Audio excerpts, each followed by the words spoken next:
Hello and welcome to Every Horror Movie on Netflix, the show where we watch, discuss, and review every horror movie on Netflix. I'm Steve. I'm joined as always by Chris. Hi. Patrick. Hello. And Elizabeth. Hi. And today we're getting into a discussion about practical magic. And I'm not talking about the Nicole Kidman, Sandra Bullock rom-com. We just watched A Dark Song. Anybody want to set this movie up? Well, first, I think we need to acknowledge that we're into October now, the spookiest month of the year.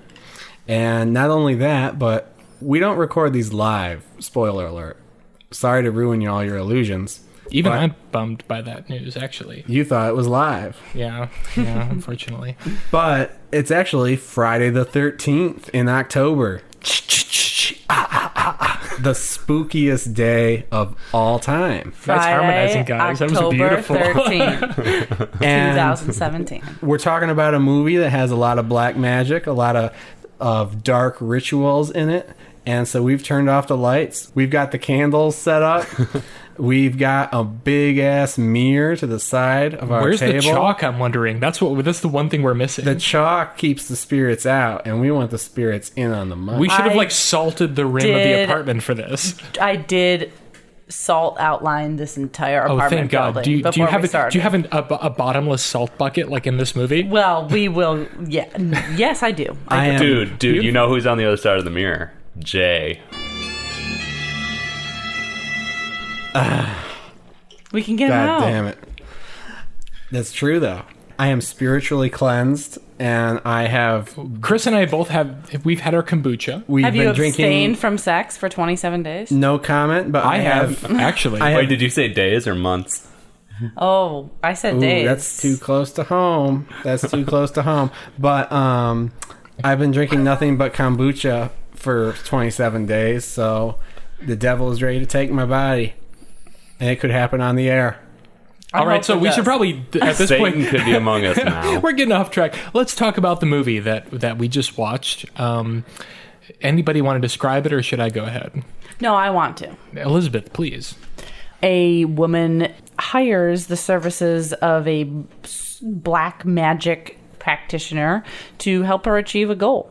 And that goal is that she is in love and she is not loved back. She is in love with someone and they do not return that. She hires this man, who we will discuss soon, to engage in a ritual, and as is quickly revealed, it is not in fact a lost love that she is seeking. She is actually hoping to talk to her dead son, who was murdered after he was kidnapped from daycare 3 years previously, and she is hoping to communicate with him through this black magic practicing. Those are the stakes. But it's a complicated ritual. It is complicated, and this is kind of an independent film. I mean, I guess most of the movies that we've been watching are, but this feels like an independent film because it feels artsy. It does feel artsy. I will say that this was distributed by IFC Midnight, which is a great distributor for... I mean, really, they're where it's at when it comes to modern indie horror. They also produced Kill List. They produced #horror.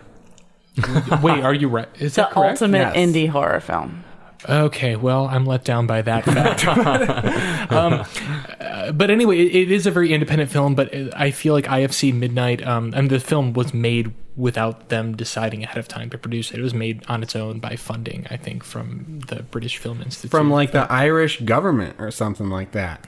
Yeah, the lottery. Well, as are many British and Irish. That's how it works over there. They don't have the kind of... They have more funding than we do from the government for the arts. But anyway, so Elizabeth, you've set up the film. We have a woman...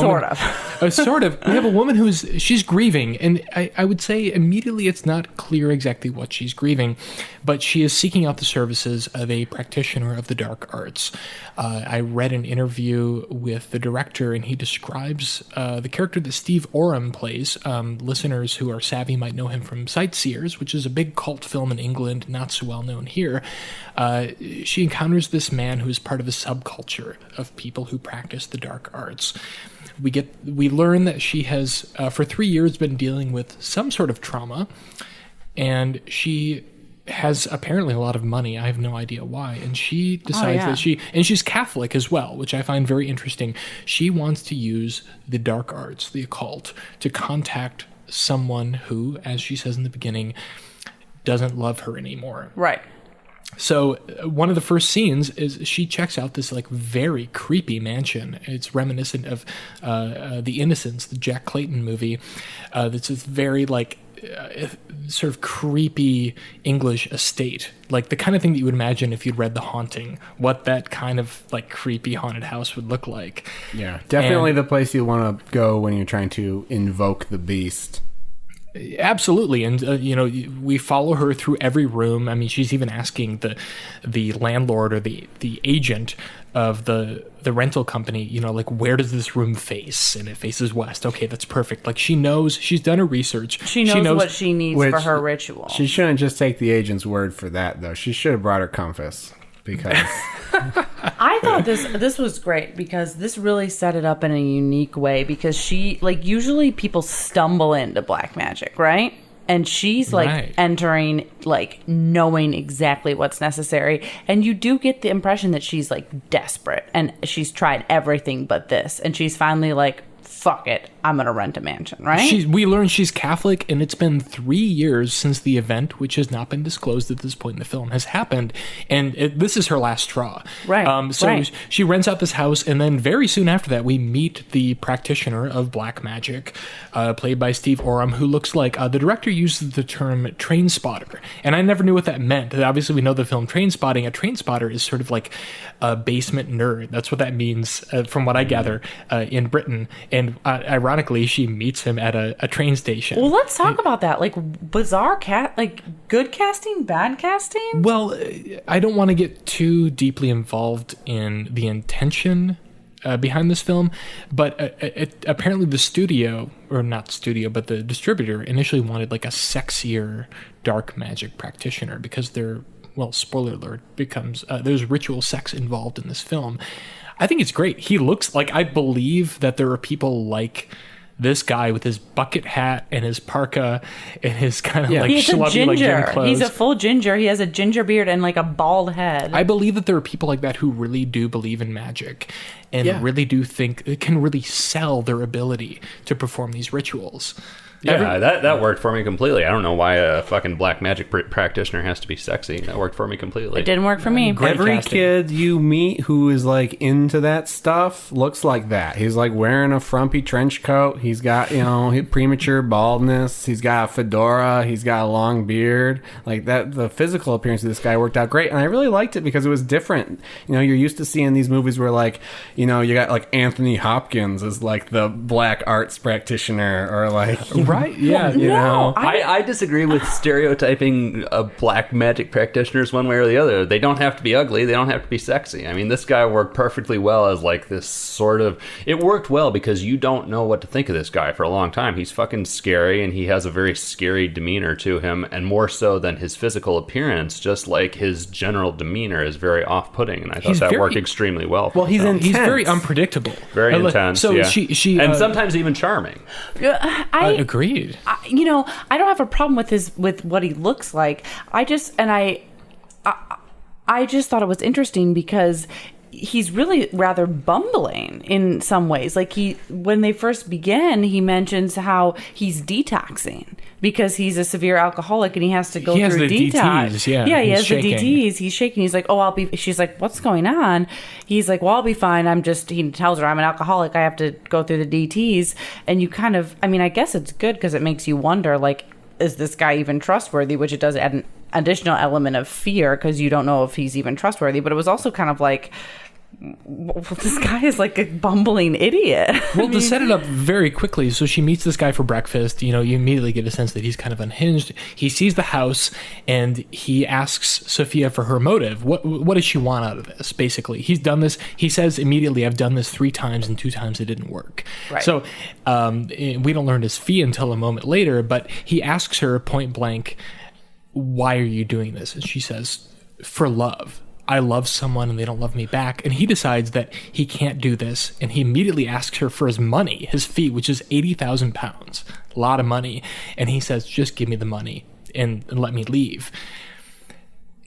I found that to be a very intense moment. And I struggled in that moment to understand why this person would trust him. But then again, we'd get the sense that she's very deeply troubled and she will do anything. Right. And then the tables turn and we understand that she's able to manipulate him as easily as he can manipulate her. I mean, I'm curious to hear why you think that, because I don't necessarily remember that, but maybe it's because my memory is a little flat on this because I watched it last week. But I mean, his bumblingness works for me because it's a sign of how far she's willing to go. Because he does state the risk up front that he tried. What did you just say? He tried it 3 times and it didn't work 2 times, basically, right? Yeah. So, I mean, he says he had the wrong people, essentially, and that's his struggle here. Is, you've got to be the right person. The typical, like, huckster or salesman sort of thing. Why would you trust this guy? Yeah, for that amount of money. It's a great indicator, a great foreboding indicator of the depth of whatever we're about to get into. And one of the things I enjoyed about this so much is the way information is slowly parceled out. Yeah. Even just starting from that opening scene, which we've already described, where she's checking out the house, and you're kind of going, wait, what is she doing? Like, what are we about to do here? And then she meets him at the train station. You're kind of going, who's this fat schlub? And, he's going to perform a dark ritual, and she's willing to pay him a shitload of money for it. And it all creates a great sense of mystery and, like, really dragged me in right from square one because it all seemed so sort of improbable and strange. Yeah, we're going to be conservative with spoilers for a while here, but, like, we may have said too much already just because there's so much joy to be had in kind of, like, discovering what this movie's about as it kind of goes along and feeds you these scenes that are very sparse. Oh, we're still in the first 5 minutes. Yeah, we're still in the first 5 minutes, but that's something I really liked about this movie, because so many horror movies, whether they're good or bad, open up in the first 5 minutes with like, oh, someone just got slashed, someone just got murdered, oh, there's the werewolf, there's the ghost, there's the 3-headed shark, right? And this movie like gives you some sparse house and really nothing paranormal's happening. A blank canvas. You don't know what's going to happen. But just the performances and just the questions and the things, it's all way more compelling than anything you see in like one of these. It's really the antithesis of our last movie, 3-Headed Shark, which you just brought up, in which you see the 3-headed shark in literally like the first 5 minutes of the movie. Right, this is a slow burn, and it's very captivating. But I want to go back to what you were saying about our black magic practitioner, because I thought that, for me, one of the things I liked most about this movie is all this black magic stuff seems very grounded and realistic and like not romantic. And so the fact that the guy's like bumbling and stuff, I thought he was a very serious character. I don't think I would use the word bumbling. Like, he's got some Definitely issues. Definitely not,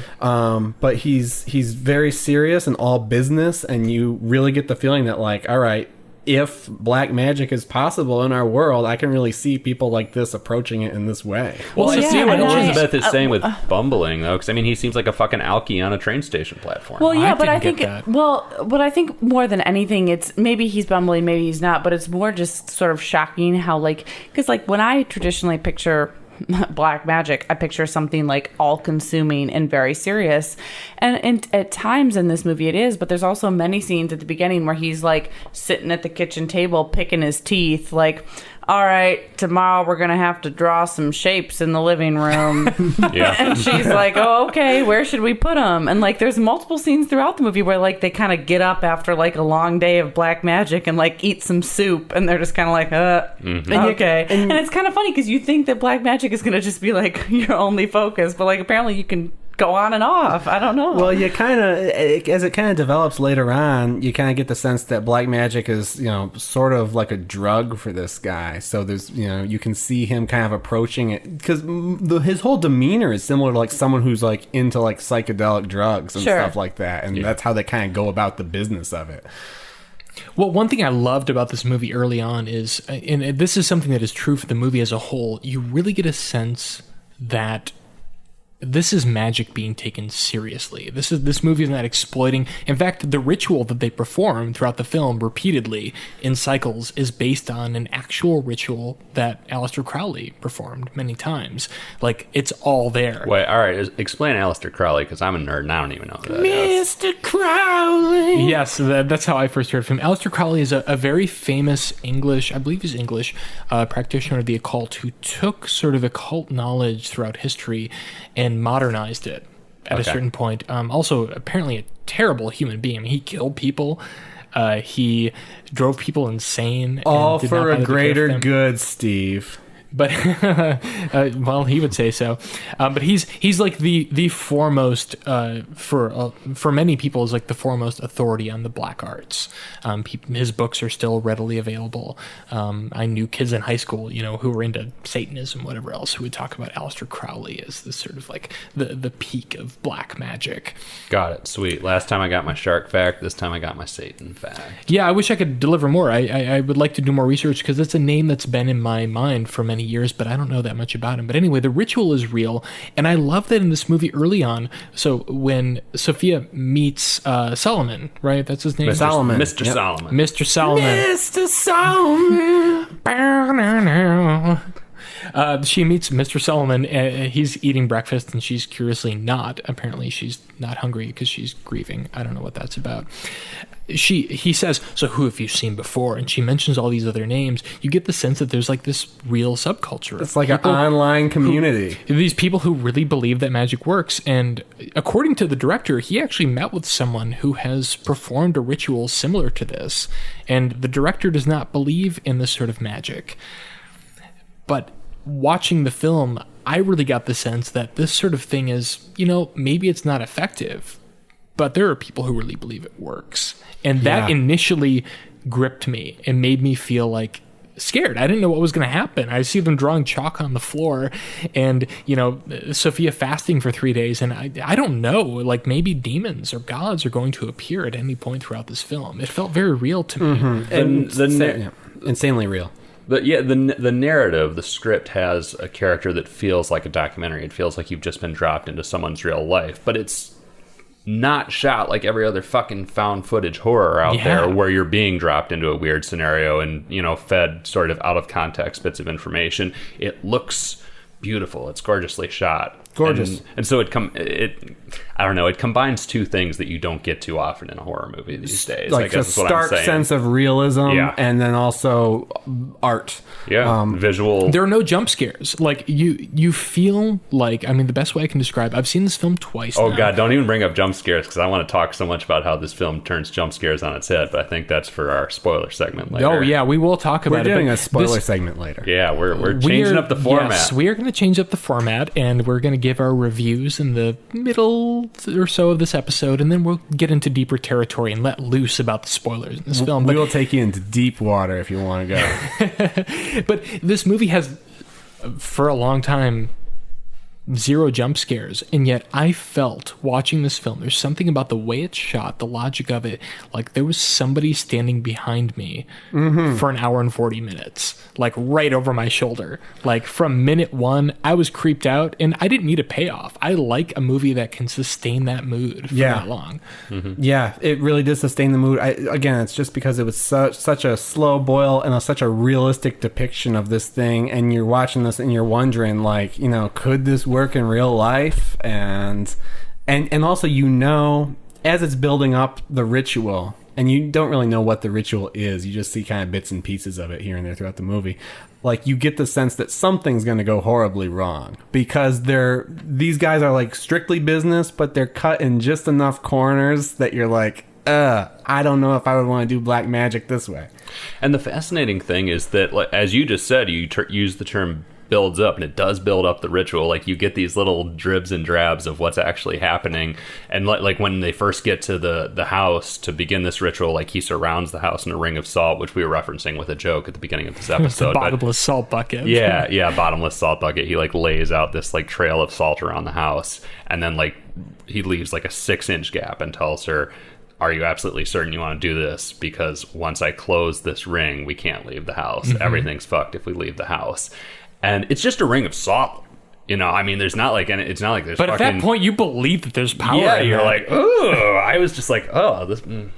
You know, yeah. it's so disquieting. Well, and I just love the so many horror movies are so extreme, and so many like black magic movies are so extreme. But this, for much of the movie, or for much at least the beginning, they wonder if it's working. Like she says this all the time. It's not even working. It's not even working, because they haven't gotten any clear indication that it's working. And she says, like, when is this going to start working? And she gets angry at Mr. Solomon and all that.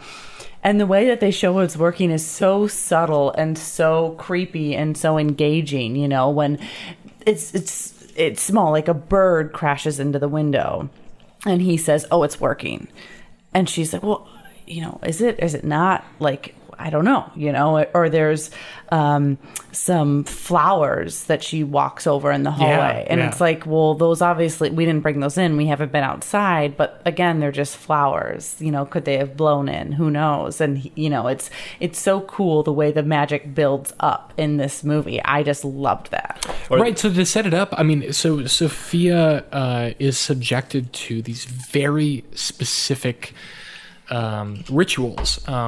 Solomon draws these like very elaborate chalk outlines on the floor. He puts on an amazing outfit where he wears like this like yellow do-rag and has kind of a kafta on. It's sort of absurd looking, but also you believe kaftan. Yes, I'm sorry. Kafta is a food. Kafta is food. Yeah, I don't know what that is. It would be awesome if he was walking around wearing lamb kafta. That would, oh my God, I would have been drooling. He draws these very elaborate chalk outlines throughout most of the rooms in the house, and you get the sense very quickly. It's sort of like Whiplash. Like that's like the thing that's the movie I would compare this movie to. It's like black magic Whiplash. Like, wait, dude, have you seen Whiplash? Twice. Oh shit, we still haven't even talked about Whiplash. We need to do a bonus episode where we talk about Whiplash. That's a horror movie. It's horrific. But this is very Whiplash-esque, in which like Sophia's made it very clear from the beginning, because I mean, Solomon challenges her time and time again, saying, very misogynistic language too, you fucking cunt, you don't know what you're getting into, you posh cunt. Well, he takes it so seriously, and he does it, but he eventually, she relents and lets him do his thing and lets him be the master, and he sets up these very elaborate rituals and explains what everything is. We get this very quick, not even a montage, this very quick explanation of like, okay, so this circle means this, and in this circle you're going to face your demons, and in this circle you're going to face your worst fears, and etc., etc. Very quickly, she goes through these circles, and we realize almost initially, like you said in the beginning of the film, 3 times it's worked, twice it hasn't. This cycle is going to repeat itself. For the bulk of the movie, she's repeating this grueling ritual over and over again. And I mean, I have the classic 2 things to say here right now, but all right, let's hear them. You know, you guys were just talking about, you know, how viciously he verbally assaults her when she questions the veracity of this process, and that's another way that it really ups the ante, because at any point you're questioning if this is going to work or if this guy is for real, he assaults her, and just verbally for the most part, at least at this stage, but it's just like, you don't question the process. Like, you take this seriously or we're not doing it. Or he's going to throw a fucking plate at her. Yeah. I never questioned if he was the real deal. Really? No. That's interesting. Do you know why? I don't know why.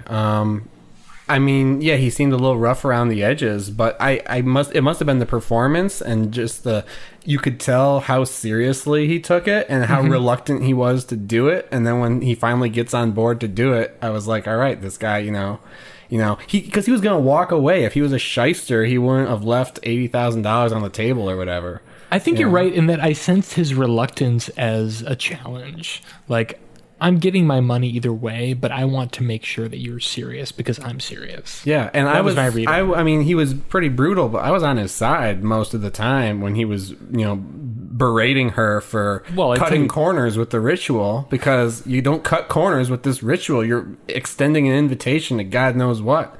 Well, and she's been through hell before this movie begins. I mean, she's had no alcohol for 27 days. She's been on a very specific diet. She hasn't masturbated. No alcohol for 27 days. Just pure hell. She hasn't been able to have sex. She hasn't had sex or masturbated for a year, right? Not a year. I think a month or something. But she also more than a month. Hasn't masturbated. 27 weeks, maybe 22 weeks sounds right to me. I don't know. It's been a long time. Well, I think we should also recognize, though. I mean, Steve Oram is great in this role as the crazy ass Mr. Solomon, but also I don't know the actress who plays Sophia, but she's fantastic too. She was apparently mostly a live stage theater actress. I think this might have been one of her first film roles. She's incredible. Yeah, I mean, she's able to communicate so much doing so little. Yeah, because she doesn't have a ton. I mean, she's got dialogue, but probably not as much as Solomon. No, she's more reserved. She's troubled and reserved. I mean, you get a lot out of her face. Yeah. But I was going to say, Elizabeth was talking about, Steve brought up the cycle repeating itself, and you brought up the subtle ways in which we start to see the ritual working.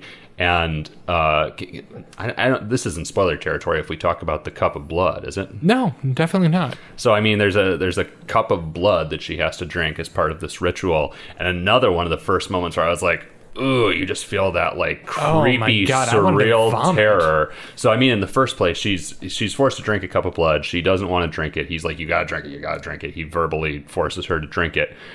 And then it refills on its own. The cup is full again, and he makes her drink it again. And it only happens twice. It's not overdone.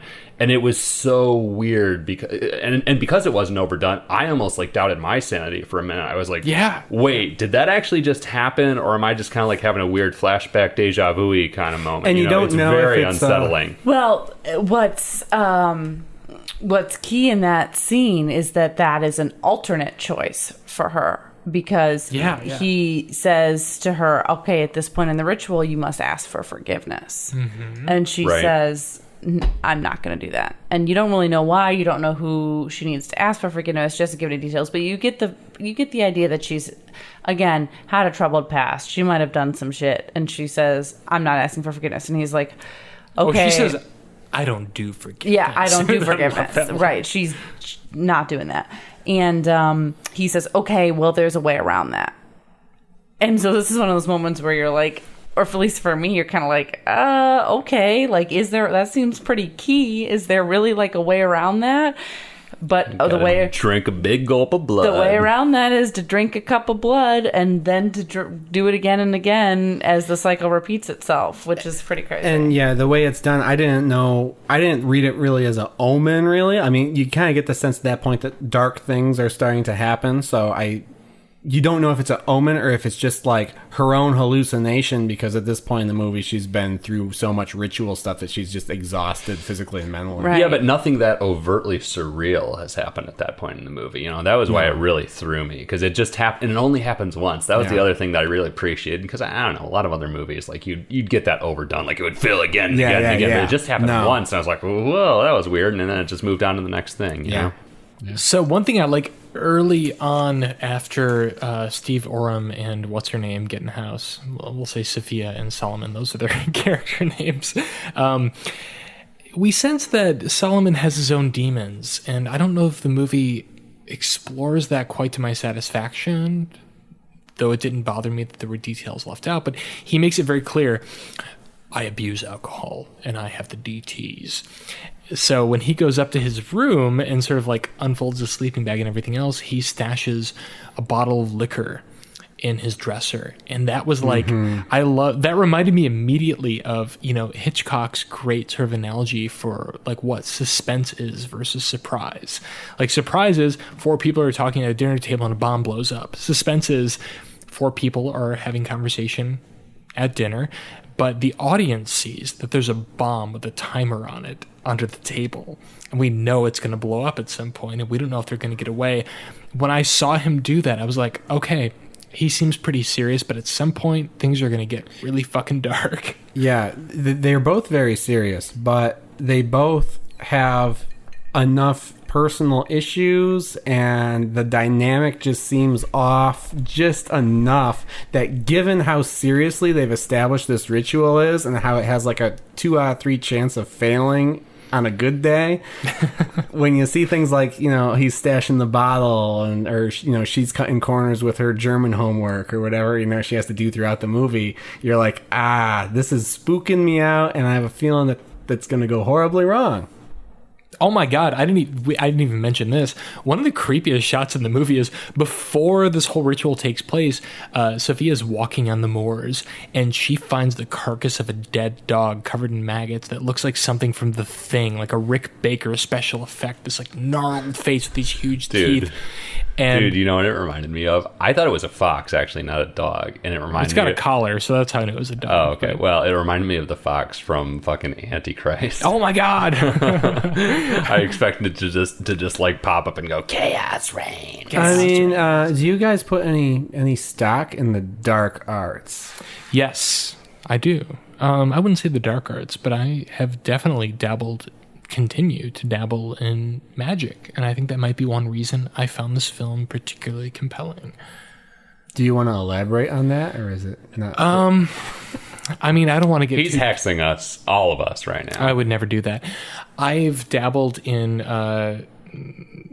I've toyed with sigil magic, which I don't necessarily believe in, but it's been a fun creative exercise and a kind of an interesting meditation.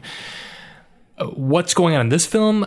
I don't know. It seems too like convoluted and ridiculous to actually work. But I think as far as I feel about magic, it matters. What matters is, do you believe in it, and do you know what you want to achieve? I feel like magic with a K is sort of about manifesting a will inside yourself, deciding what you really want, and making an internal change that will allow you to interact with the world differently.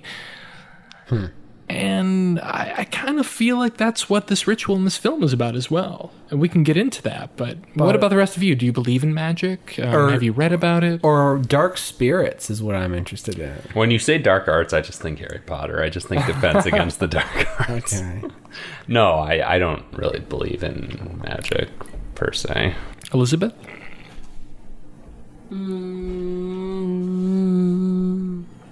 That says Elizabeth, you're open. Elizabeth just like orbited her microphone. She's like, I can, Elizabeth. I can teach you. I don't think about it. I'll say that. But I am one of those like never say never to anything people. So I don't personally spend time thinking about it, nor do I have any interest in it. But like, I'm not like, no, that doesn't exist. I think it probably does exist for some people. Well, I try to refuse to believe in that sort of thing. But you want to believe. I don't know. Well, the thing is, if I believe in like demons, I have to believe in angels, right? Oh. Yeah, I guess it's well, right. And actually, that's a perfect segue to something that I really want to talk about in this movie that I loved, is how they really balance the light and dark of this black magic ritual. And I loved that because so often you see movies or you hear about rituals, whatever, that are pure dark magic, and it's demons being summoned, wrists being slit, devils being sodomized. Well, yeah, but wait, what movie is that? No, well, like, Devil's getting sodomized. I want to cue that tonight. Yeah. Whatever, Salem witch trials. It's all like witches dancing in the woods, calling their familiars. It's never, The Witch is a great example, right? A movie that is like purely about the darkest of arts. Right, and this did such a great job. And instead of being so dark, there's a really great balance. You see her at some moments. There's the creepiness of doors kind of opening and closing, or of strange noises happening throughout the house. But you also see moments of almost what I would call revelation, of her sitting in one of these circles that they've created, and honestly, flecks of gold and light raining down on her. You see these blooming flowers appearing throughout the house, which you can only interpret those things as good and positive. And the light and dark, sort of cliche they're cliche symbol. It's cliche symbolism, but it's really cool the way that they balance that out. They're summoning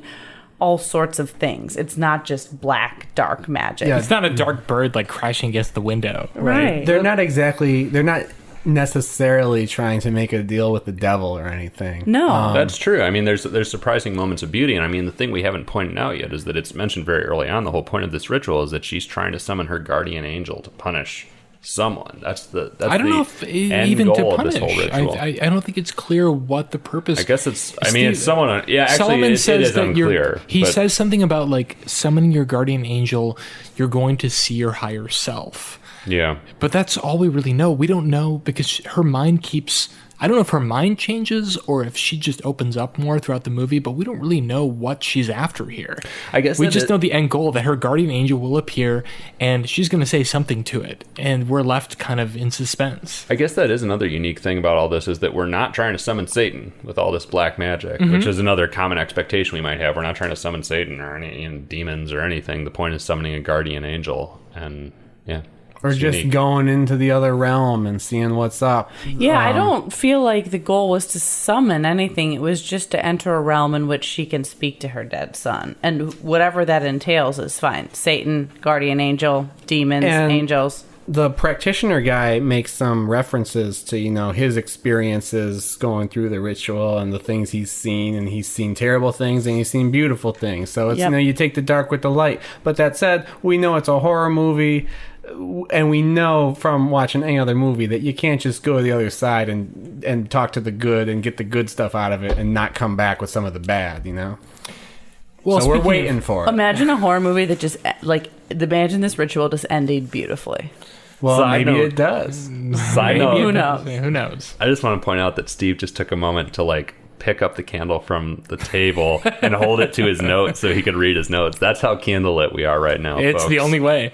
I will say one thing that we'll dig into this later for sure if you want to know more, but there's this really disgusting complicated relationship between Solomon and Sophia throughout this film. I mean, there are two scenes in which she shaves his body with a razor. Well, it makes sense because it's for the ritual. It's part of the cleansing process. Is it? I don't know, because there are some things that he does that are not part of the process, and he's open about that. I mean, I wouldn't even shave my own back and arms, let alone expect a woman to do it.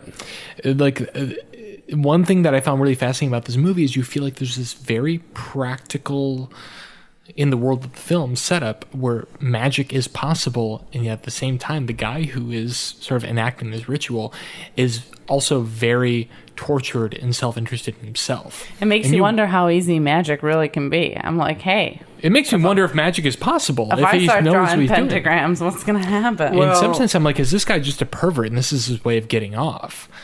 That's what I was grappling with. No, for the first and that's definitely film. What starts to settle in, or what started to set in for me around, I don't know, maybe the halfway point is you question him early on, and kind of by sheer force of personality, at least for me, he convinced me that he was quite serious about this. But about halfway through, you really start wondering how much he really has just gaslit her into this whole thing, and how she's kind of developed potentially Stockholm syndrome about this whole thing that's going on. I can't say I had that experience, but really? I did think that their interplay was very exciting, and it doesn't surprise me that the actress, is a stage actress, because it reminded me of a stage play, just seeing these two people in a confined area going at it. And it's a classic two-hander, right? There are two people in this film. It does feel like this could have been on the stage. I mean, it's in one location. Yeah, you guys were much more cynical about the practitioner than I was, but it was very compelling. I wouldn't say that only added to my experience with the film. That excited me. I think that speaks, though, to how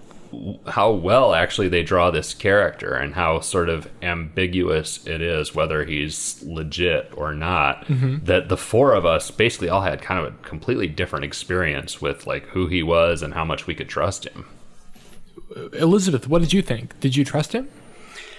No, I didn't trust him. Why? Was there a moment or... Well, I think there's many moments. I mean, first of all, from the beginning, like we said, he's an alcoholic. He suffers from withdrawal, which is, that doesn't mean that you can't practice black magic, but it doesn't seem like you're in your clearest mind.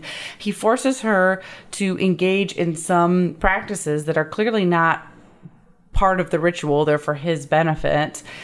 And now you're making me question it. Throughout the movie, I never did doubt that I always believed that he was going to guide her in the right direction. So I guess that's trust. But I thought he went about it wrong. I'll say that. Oh, I agree with that. I didn't doubt him, but I thought he did things wrong. I mean, do you want a friend or do you want to see your dead son again? Exactly. And that's point. the perfect point, Chris.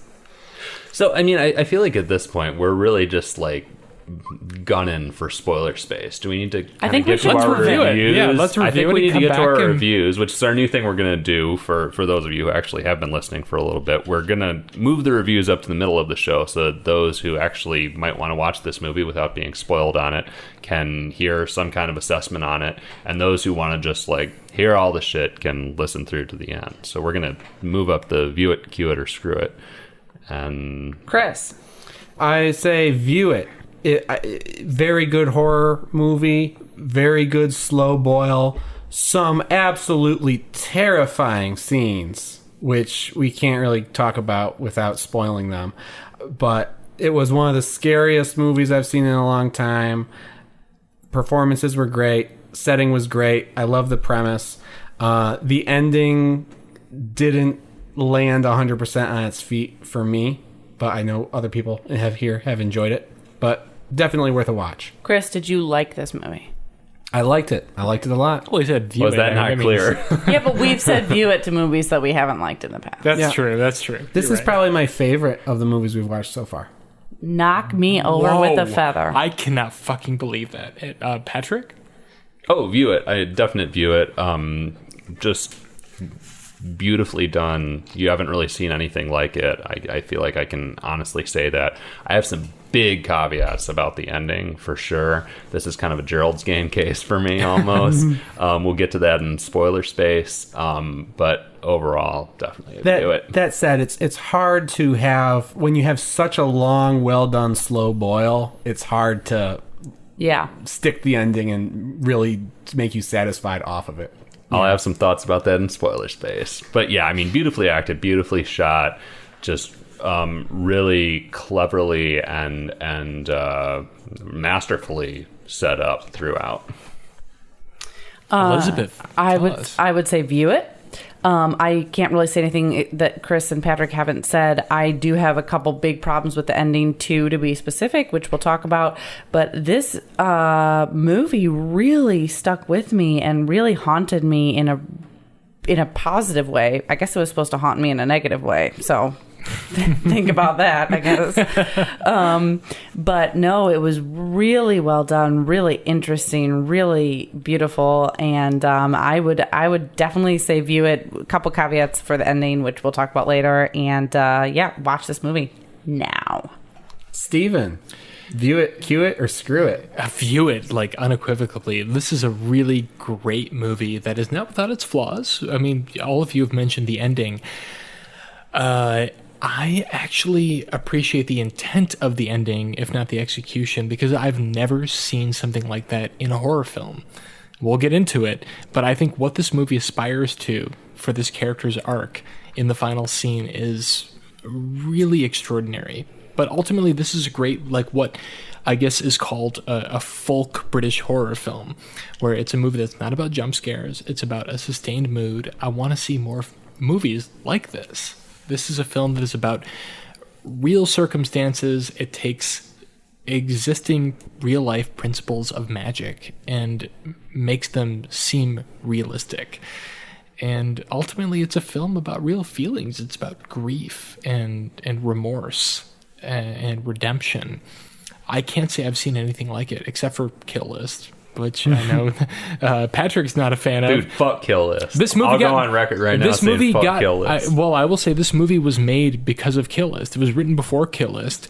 When the director decided to pitch this, Kill List had come out, and he said, I want to make a movie like Kill List. And IFC Midnight said, oh, well, that was a big hit, so go ahead. And I feel like it's Kill very List much in the was a same big vein. hit. For what it was, I mean, for an independent horror movie, yeah, it's very, especially in the UK, it's very beloved. I want to see more movies like this, more horror movies like this that don't rely on the usual tropes that take, ghouls and goblins and magic and whatever else and make them feel like they can be a part of our everyday life and the way that we process our trauma. Well, it spooked me. I'm spooked talking about it by candlelight, as a matter of fact. And what more can you want? So we got 4 view-its. You know what to do. But if you want, stick around. And when we come back, we're going to spoil everything. Stay with Every us. goddamn thing. Got 4 viewers.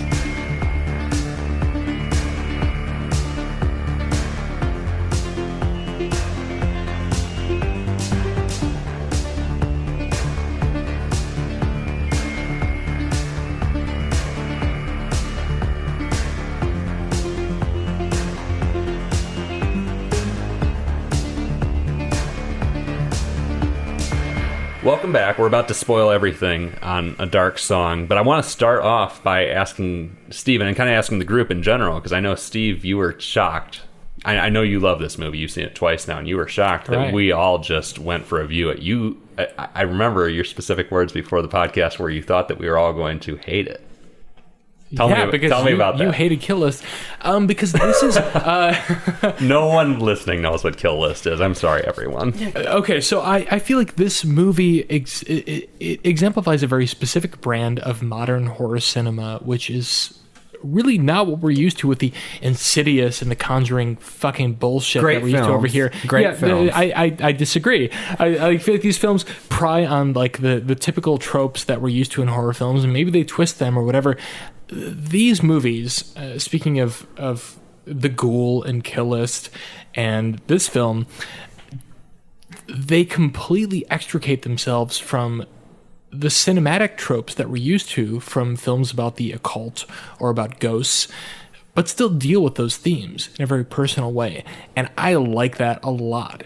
Like, you're not relying on like the camera telling you to be scared or the sound design telling you to be scared. Like, these are films about like real feelings, and also assuming that you have the capacity in your imagination to imagine that like ghosts might possibly exist, that magic might be real. So when you say you thought we would hate it, what are you trying to say, Steve? I'm trying to say that I did not expect, based on the films that I know all three of you love, Insidious. I didn't mean it to be insulting, but I'm just saying I think that like based on your love of those films, I would not have expected you to appreciate is the wrong word, but to accept this sort of film language. I feel like I'm like a pretentious asshole for liking this movie is what it comes down to. No, here's what I would say about that is I do enjoy Insidious. I'm not so big on The Conjuring, but I appreciate movies that exploit those tropes and those ways of scaring you, like Insidious, which is just a jump scare a minute. And I love that. You know, I love a movie that can overdo that for me, but I also love a movie that can take a more subtle approach. I think I just have a broader appreciation, perhaps, than you might suspect. I'm a Dark Song in the streets. I'm Insidious in the streets. Well, I go back to what I said earlier, is that this film is like, if you like The Witch, you're going to love this movie. And I love The Witch, but I love Insidious too. I love Insidious Chapter 2 more than the first Insidious. If I love the Dark Song, will I love The Witch? Will I love Kill List? I got those on my shelf. Who can say? I mean, horror is a very personal thing, as any film is, or any genre, any medium whatsoever. It really comes down to, does it speak to you or not? For this film, I would say if you like jump scares, don't watch it. If you like a film that, like I said earlier, you feel like somebody that, some ghoul apparition, whatever, is standing over your shoulder for an hour and 40 minutes, this movie is for you. It doesn't go for the obvious scares, and it doesn't go for the obvious conclusion either. It really does feel like you are in that house for that length of time, and you are experiencing what the protagonist is, and there's nothing obvious or familiar to guide you through that scenario. But I mean, honestly, I think this movie still connects and still builds an emotional relationship and builds a genuine sense of unease with almost any audience, whether you like jump scares or not. And this is, what do you think, Elizabeth? I mean, you don't watch a lot of horror films in general, and I mean, in general, you probably don't consider yourself a huge movie buff, but this movie hit with you. Why do you think? Do you think it would hit with like kind of just your average person who doesn't watch a shitload of movies, let alone horror movies? Yeah, I don't really think that it matters whether or not this is a horror movie. I think this is just an interesting movie. Yeah. So, yeah, I'm so happy to hear that. I don't really know anything about Insidious. I don't know anything about The Conjuring. I don't know anything about It's any of those better that way. things.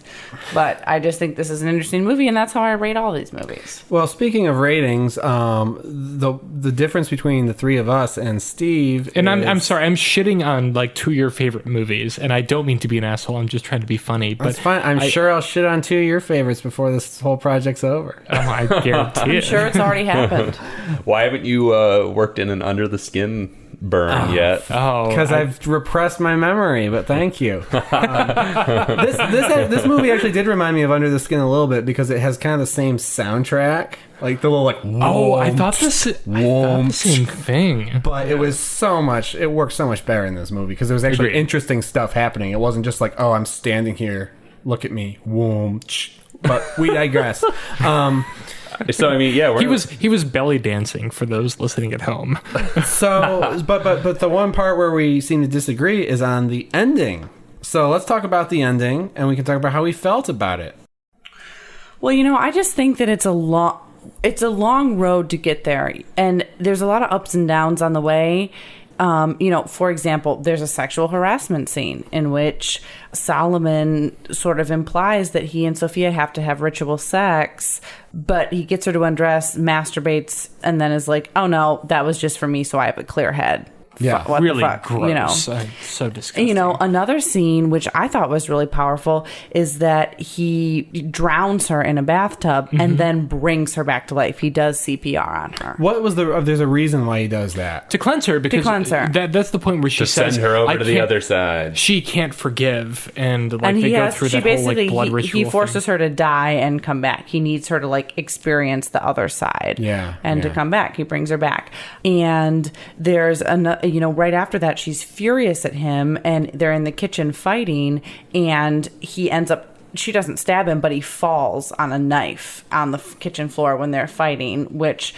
He becomes severely incapacitated by this knife wound. And it's such a gross. It's knife kind of wound. a funny Oh, moment. there's There are pus moments oozing out of that wound. There are It's moments so throughout the fucked film up. where like they're just like they go through these horrible experiences. I mean, even Right.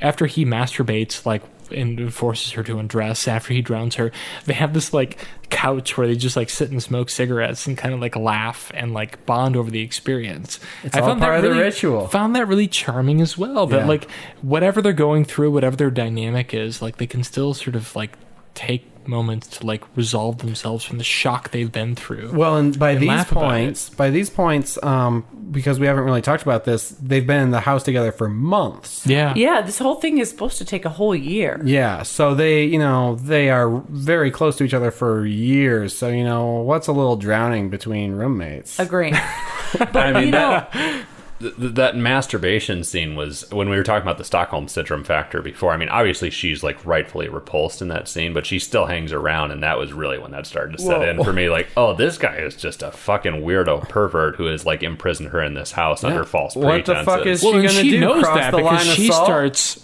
she starts asserting herself. I mean, like it's a constant. This is interplay. a point of disagreement, I think, between the three of us and you, because I don't feel like she was starting to play him at all. So tell us more about that. How do you think she started to manipulate him? Well, she puts pee in his soup. Well, does she put pee in his soup? Yeah, there's Yeah, a what whole- are you talking about? There's a big scene where No, yeah. right after the morning after he assaults her, there's a scene of her in the bathroom peeing into a cup. She walks into the kitchen with the cup, pours it into the soup. He comes in, she goes, "I'm not hungry, just you eat it," and he eats the soup. Yep. Big scene. 100%. Oh, I totally missed that. I missed it twice apparently. Chris, you saw it, right? Yeah, maybe we were just practicing the right rituals when we watched Guess so. Maybe we all saw 4 different movies. Early in the film, and I would say in the first hour or so, there are a few moments where like we get a sense where we kind of wonder if the ritual is working, and we don't know. Later in the film, it really does feel more concrete.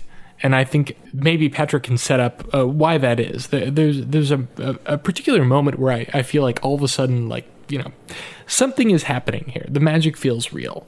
Sophia's alone in her room, and she hears the voice of her son. Yeah.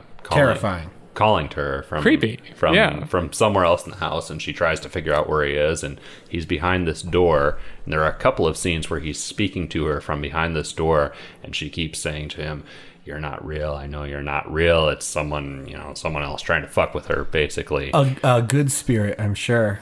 I love that amazing. scene. It's amazing that she knows that he's not real, because she just is so attuned to the like ins and outs of this crazy long-term ritual at that point that she knows. She says like, I know that this is not the voice of my son. She's so jaded. Yeah. I love that. I've never seen that in a movie before. And she's seen enough spooky stuff out of the corner of her eye and stuff where she knows there's like dark forces in the house. Right. And the other thing I've never seen in a movie like this before is the door that has something creepy like coming from behind it, and you never open that fucking door. Like any other movie, you would open it and see something spooky behind it. It brought me back to Yeah. the Haunting, the original Robert Wise adaptation of the Shirley Jackson novel. Like, that's a movie that's like a haunted house movie where you see nothing. It's all sound. Like, I'm just amazed that there's a modern movie that has the level of restraint to make that kind of creepiness happen. Yeah, I mean, talk about Insidious, and honestly, I would love it if they did this in Insidious. I'd freak out. I'd be like, that was awesome. But you'd open the door and there'd be like a creepy, nun or bride or something behind it or whatever. But I mean, this is like, I don't know, it's a whole different level of, I guess, psychological horror. Well, your imagination can conjure something much more scarier than special effects. And let's be honest, this is a low-budget movie. They couldn't afford many special effects in this film. They don't need to afford it. They don't need to. Well, you know what? Having just the premise of having the kid's voice behind the door, I don't think it's breaking a ton of new ground in the horror genre. Like, having something creepy impersonating your kid's been done. Having someone talking behind a door or whatever has been done.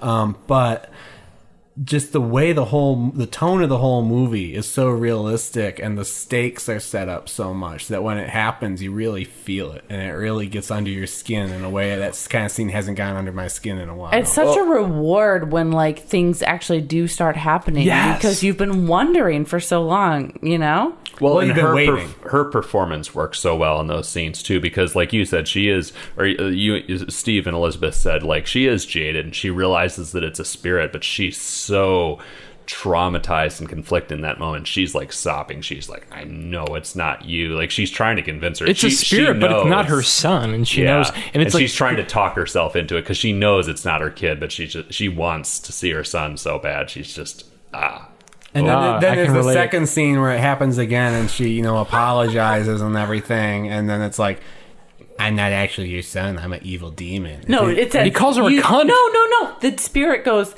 but I'm not your son. I'm just some cunt impersonating his voice. And she goes, and you expect shock, and she just goes, yeah, I know.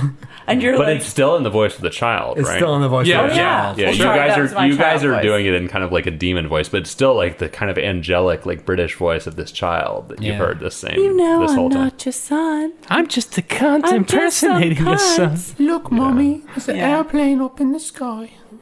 Well, look, Mommy, I'm a cunt. The man from Wales has weighed in. Fucking shit. Okay. Well, anyway. None of you ever do an impersonation of a British child ever again. I mean, fuck you. First try. Give me some credit. Okay. So where do we go from there? Y'all are very defensive about your British child impersonation. Well, you were a dick about it, so we had to be. Fuck you. Well, you guys all did shitty British child impersonations, so I had to be a dick. Anyway, P.S. I love you. Love you too. Great scenes. Tremendous fright in those scenes. Another great scene, you know what? She's just like chilling, and there's like the fucking shadow man smoking a cig in the easy chair. That was wonderful. Oh, my yeah. God, Oh, my I forgot about that. Scene. How did I forget my that? My favorite scene in the film. Now, that was a fucking British, like... That was a bollocks accent. That was a British preteen.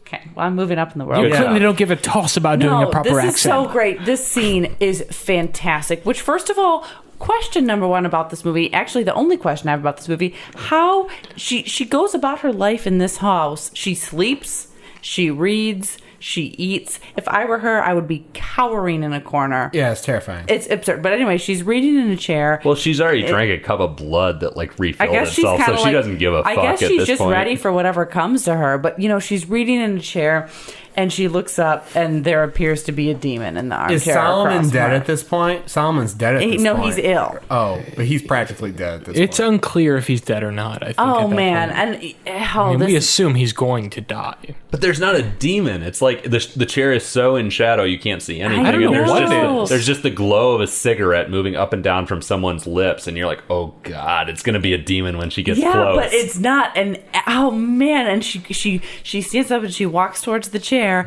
and as it comes into light, there's a coat laying over the chair, and there's a lit cigarette in the ashtray. It's a very amazing, very interesting effect because, like, visually, it's a shadow. It's a shadow smoking a cigarette, but like it doesn't have enough definition to act, like it's not like they actually put a guy in the chair. What does it symbolize? What do you think?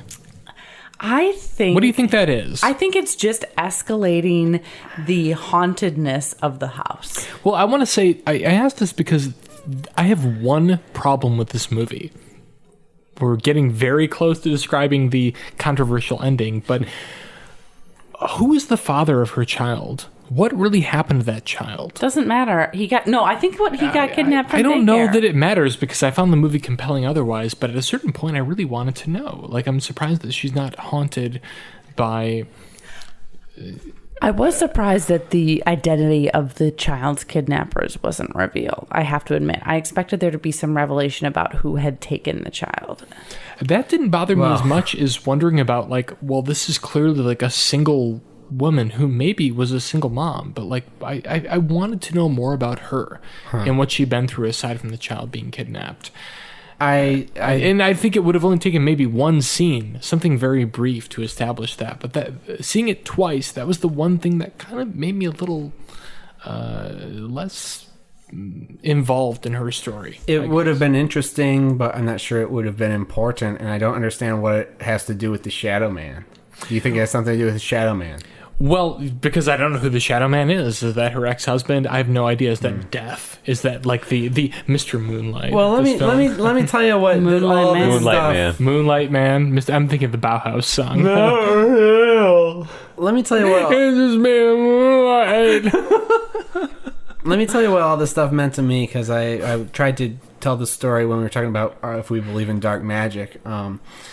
I had a coworker who did believe in this sort of thing, and he would talk to me about like the importance of, because we would talk about like, you know, games you can play to summon the occult, like, you know, Bloody Mary games, like the of Three that, Kings, like, probably stuff like that. And he was like, just don't do it. And he was like, just don't extend an invitation. Ooh. And I like the way he saw it. Don't extend an invitation to whatever's out there. And so when I'm watching this movie, I'm like, it's all very realistic, and they're extending an invitation, and this stuff just starts showing up, and it's terrifying to me because it's like obviously from a really dark place, a place of great power, and now there's a shadow smoking a cigarette watching you from the corner. So speaking of stuff showing up, when stuff really, like demons, really start to physically show up, someone remind me, because I'm blanking a little, what precipitates that? What's the moment that sort of, like, directly precedes when we start to see fucking demons? Well, after she had left the house to go on a walk, or she left the house to try to seek help, and she ends up back at the house, and she enters, and she's like, fuck, holy shit, like this is actually happening, I can't escape here. She enters the house, sees bloody, dirty footprints, sees vomit, sees Solomon laying prostrate dead on the floor, presuming, and a demon grabs him and like tugs him. Oh, that happens as soon as she gets back to the house? Yeah, pretty much. Okay. All right. I thought she was in the house. And that's when we get into it, right? And then boys she winds up in the boys? basement. There's this like Clive Barker hellscape going on down there with all these demons, and somebody cuts her fucking ring finger off with a wrench. And I was fascinated by the way all that stuff played with the demons, even before she gets to the basement, because it's all played very against the traditional rules of what you would expect from like turning around and seeing a demon. Because there are some moments where you turn around and see some demons, but there's not like a musical cue or a sound effect to go with it, and it's all the more chilling for that, because there's not like some, you know, Pavlov's dog trigger to say you should be scared. We've talked about how her finger literally gets cut off with a fucking, is it a bolt cutter or something like that? Yeah, exactly. Yeah. And you don't hear anywhere else. You'd get like the world's like gnarliest sound effect of like bones crunching and shit as that finger gets cut off, but there's no sound. Is there even a close up? I don't even think there's like a close up. I don't think not there at all. is. It's a wide shot, not Yeah. a wide shot, but like a medium shot of like just the fucking. It's very unceremonious. The whole scene feels so disturbing and surreal and affects you. just like disobeys any rules you're expecting.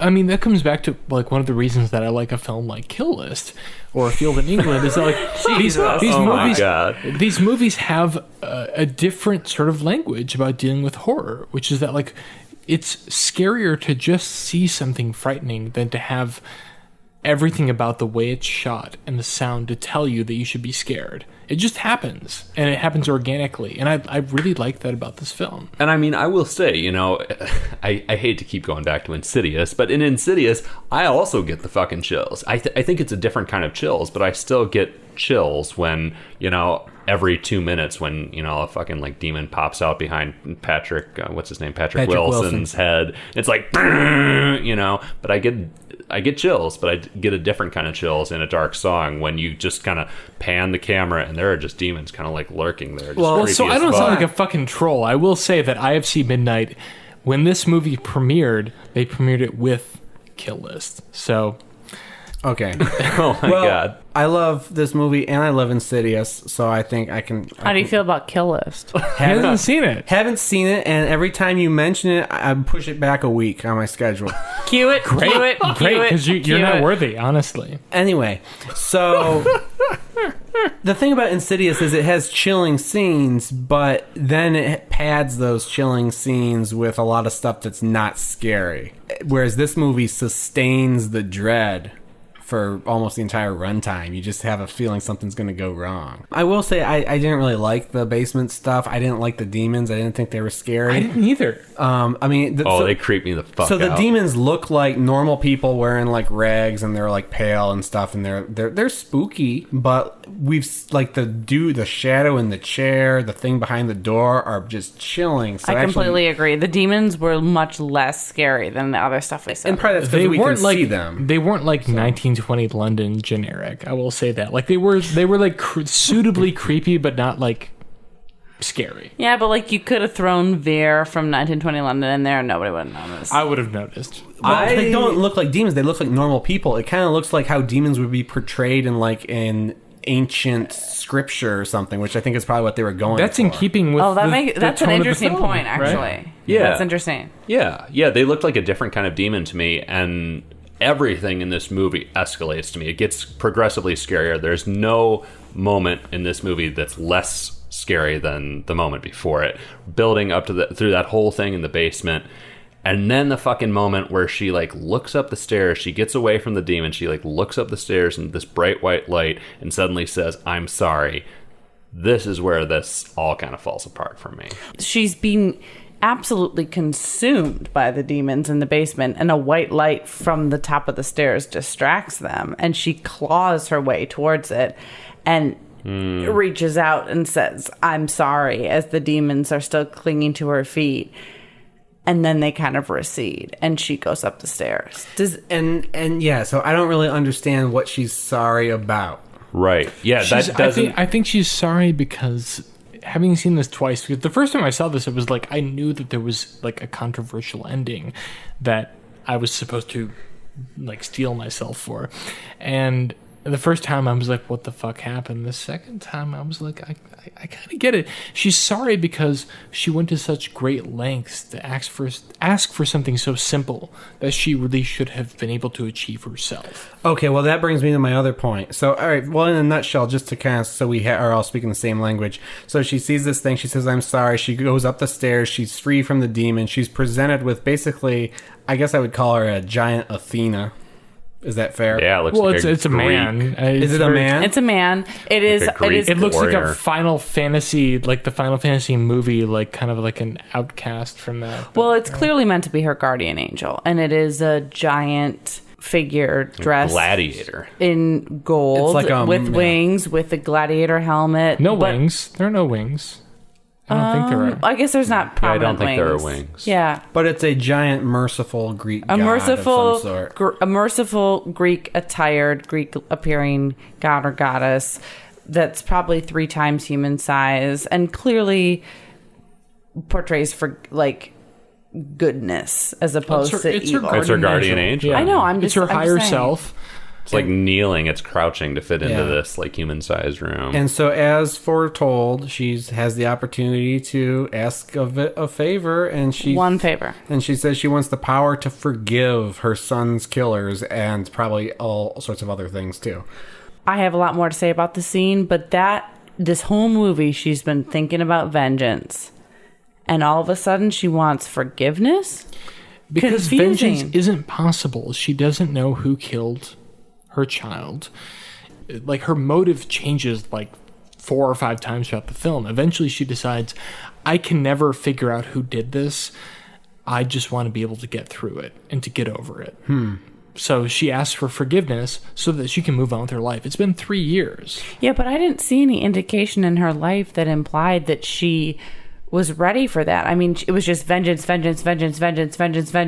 captured by demons, forgiveness. I didn't see anything. It's not vengeance the whole time. I mean, like, from the beginning, she says, like, she tells a lie in the beginning when she sells Solomon on the ritual. She says, someone loves me. Yeah, well, that's all I love someone and they don't love me back. That's just her lying. It's her lying, but that also is the beginning of the ritual. And then when they actually begin the ritual, she tells another lie. But at a character level, she wants vengeance throughout the whole movie, right? Right. I wholly agree with Elizabeth. The suddenness of her saying I'm sorry for whatever reason that was felt like it came out of nowhere, and I totally agree with basically the overall intention of the ending of the movie and the end of the character's journey, that she finally arrives at some place of being willing to question herself and question the motivations that she's had this whole time. I welcome that, but I just didn't feel earned at all to me. It didn't get there in a logical fashion at all. Yeah, agree. It felt like it was this huge buildup, which was awesome, and then all of a sudden a come down of, I need forgiveness, not vengeance. I agree. Yeah. I agree. And I even would have bought into the giant CG angel a little more if, like, I really felt that she somehow earned that catharsis. And it didn't, which was surprising to me, because otherwise the movie felt like so, cleverly and really intelligently plotted. And I was really surprised by how that very sudden turn happens. I mean, this whole thing, like her having that moment, seeing the angel, and it's all over in probably less than 5 minutes. Yeah, the whole movie was so good, I can't give it a too big of a red mark on this ending. The arc was good, it's just didn't really come together for me. Yeah, I love that concept of the arc and that concept of her like ending on a positive note and that sort of note of light. That's another kind of unconventional thing for a horror movie, that it ends on that positive and redemptive note. But it just, I wish it had earned it more. I do want to say that it takes some fucking balls to just full-blown display a guardian angel. Yeah. And I thought that was fucking sweet. I was like, amazing. I hope this is what my guardian angel looks like. I was in full favor of the like full-formed guardian angel appearing, kneeling in the room as the end of the ritual. 11 out of 10, 12 out of 10, whatever you want to categorize it. Amazing. More horror movies should bring in the guardian angel. I feel like this movie did earn that ending in the sense that, like, she's had to battle this horrible man throughout this entire film. I mean, she's been physically, sexually, mentally abused by this person this entire time. I feel like she has earned that ending.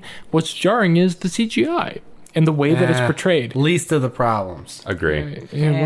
I just don't understand I don't understand what made her go from vengeance to forgiveness. Why she said I'm sorry on the stairs. I interpret it when she said I'm sorry. I thought it was her last gasp of, like, she realizes the severity of what she's been fucking with the whole movie, and that she shouldn't have tried to do this ritual in the first place. And she sees God's light. Agree with you there. I feel she's like I'm sorry. This was a bad idea. That transition to the third act should have been made more clear, but personally I understand where she's been. And so maybe that's it. Maybe that's it. But I feel like that's why I liked it, and maybe it's specific to me. But I do feel like you're right. Like there should have been a clearer transition between like when she realized what she really wanted out of this ritual. Well, maybe that's it. Maybe she understands that she was wrong, and she's sorry for having fucked with the other side, and that it would have been easier and more appropriate for her to have found the strength to forgive, and that's what she asked for. I guess it bothered me because it felt sort of like a little child who like finally gets in like real trouble and then is all of a sudden like, I'm sorry. She's you know, sorry it's like, she got caught. the demons fucked with her. The way. demons cut her finger off, and now she's sorry. And I was like,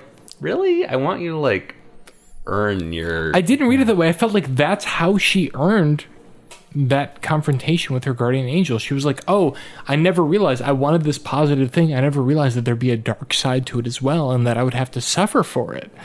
The dead bird flying in the window wasn't this clue. Well, when you're being like, when some The knife through her buddy's abdomen. I mean, I really had a sense, and I think the dialogue supports it, having seen this film twice, that like she really didn't seem to understand that, like, even when Steve Oram says to her, like, it's gonna get dark, I don't feel like her response indicates that she understands that. Right. I mean, it's very much a Gerald's Game case for me, where I enjoyed the vast majority of the movie, and there's kind of that like last chunk of movie that doesn't work so well. Thankfully, there's no fucking epilogue. It just ends when it ends. Yeah, but this felt almost as awkward and tacked on to me, to be quite honest. So I guess she learns an important lesson from all this, which is all you can hope for. And I don't know, did we learn any important lessons from this movie? Well, I did. What did you learn, Elizabeth? I learned two things. First, that you should approach everything with complete dedication, and you will succeed. And second of all, that you should practice wholeheartedly black magic, because you will see your guardian angel and achieve all of your dreams. Would you recommend practicing black magic versus not practicing black magic? I would recommend practicing black magic. Oh, me Fantastic. too. Black magic has worked wonders for me. Steve, what did you learn from this movie? That it works. What? Black magic. Okay. Chris, what did you learn? I learned maybe don't find your black magic practitioners on Craigslist. Yeah, that's good advice. Where did she find that guy? I can only assume Craigslist. London.craigslist.com. Patrick, did you take anything away from this movie that you can apply to your life? Absolutely nothing. All right. All right, cool. Well, there's only one thing left to do, guys. This being Friday the 13th in October, next to Halloween. We've got our candles. We told you we have a big mirror right in front of our thing. Guys, I want to summon an evil spirit. How many times do we chant Bloody Mary? I think we chant Bloody Mary 3 times, And then do she what? appears, or maybe your guardian angel will appear, Elizabeth. I hope so. All right. I have a favor to ask. Stare deep into the mirror. And do it all All together. right. It goes like this. All right. Oh, okay. 1 Bloody Mary, 2 Bloody Mary, 3 Bloody Mary.